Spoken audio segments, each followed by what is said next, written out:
Hello friends, তো দর্জি কাজটা আমি যে এখন জানি, আগে কিন্তু আমি এগুলো কিচ্ছু জানতাম না, কারণ বিয়ের পরেও আমি এগুলো কাজ জানতাম না।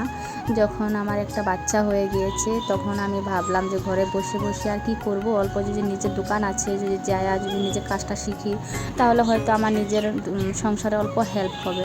তার জন্য আমি চলে আসলাম দোকানে কাজ শেখার জন্য। তো আমার বরে কোনোদিন আমাকে কাজ শেখাতো না, খুবই গালি দিত, বোকা দিত, কাজ করতে হবে না, আমি করব, তোমার কেন কাজ করতে হবে। তারপর আমি বললাম যে না, আমার একটা ইচ্ছা, আমি নিজে কাজ শিখবো, আমি নিজের জন্য হয়তো বানাতে পারবো, কাস্টমারের জন্য যে বানাবো সেটা আমি কোনো দিনও কল্পনাও করিনি। তো আমার হাজব্যান্ড আমাকে কোনো দিনও শেখার জন্য অনুমতি দেয়নি, কিন্তু আমি রাগারাগি করে হলেও দোকানে এসেছি কাজ শেখার জন্য। তো তারপরে আমাদের দোকানে একজন ছেলে ছিল, আমাদের ভাইয়ের মতোই কারিগর একজন ছিল, অনেকদিন আমাদের বাসায় থাকতো। তো সে আমাকে কাজগুলো শিখিয়ে দিয়েছে, আমার ছোটো ভাই বলতে পারো তোমরা। তো তাকে অনেক অনেক ধন্যবাদ আমাকে কাজগুলো ভালো করে শিখিয়ে দেওয়ার জন্য। তো তার জন্য আজকে আমি এত কাজ করতে পারছি। পূজার সিজনে তো ভালো ইনকাম করি, কারণ একটা মেয়ে মানুষে যদি কী বলবো, আর দিনে তো এরকমও দিন আসে 2000-1800 টাকারও কাজ করে ফেলি আমি। তো তো এগুলো কাজ যে আমি আগে করতে পারবো কোনোদিনও ভাবতেও পারিনি। তো অনেক ধন্যবাদ তাকে, ওই ভাইটাকে, যে আমাকে কাজ শিখিয়ে দেওয়ার জন্য। তো দেখো আমার মা এসে সামনে বসে আছে, আমার কাটিং দেখছে। আর আমার মা একটা মোবাইল নেবে, তো তার জন্য এসেছে দোকানে।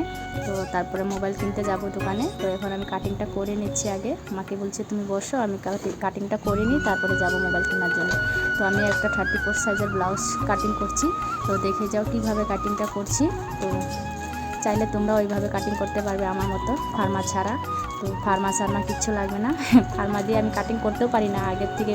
আমি যখন থেকে কাজ শিখেছি তখন থেকে আমি ডাইরেক্টলি কাটিং করেছি, কারণ ফার্মা দিয়ে কাটিং করা আমার পোষায় না, ভালো লাগে না আমার। তো আমার যে এত আইডিয়া এসে যাবে আমি কোনোদিনও ভাবতেও পারিনি।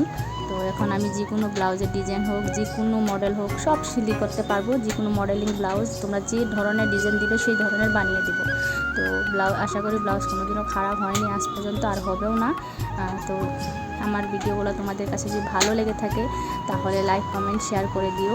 আর আমার কাটিংগুলো যদি তোমরা শিখতে চাও তাহলে আমার ভিডিওটা তোমাদের টাইমলাইনে শেয়ার করে দিও, দেখে দেখে পরবর্তীতে তোমরাও সিলি করতে পারবে, কাটিং করতে পারবে।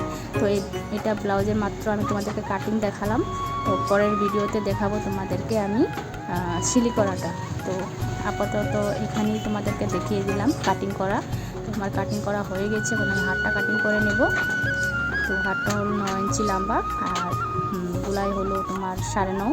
তো আমি কাটিংটা করে নিলাম। তো ভিডিওটা কীরকম হয়েছে কমেন্ট করে জানিও। তো আমি বেশি কিছু অভিজ্ঞতা নিয়ে ভিডিওর বিষয়ে যেরকম পারি সেরকম বানাই, এত এডিটিং জানি না, অত কিছু জানি না, করে যাই আর কি, চালিয়ে নিচ্ছি ভিডিওটা।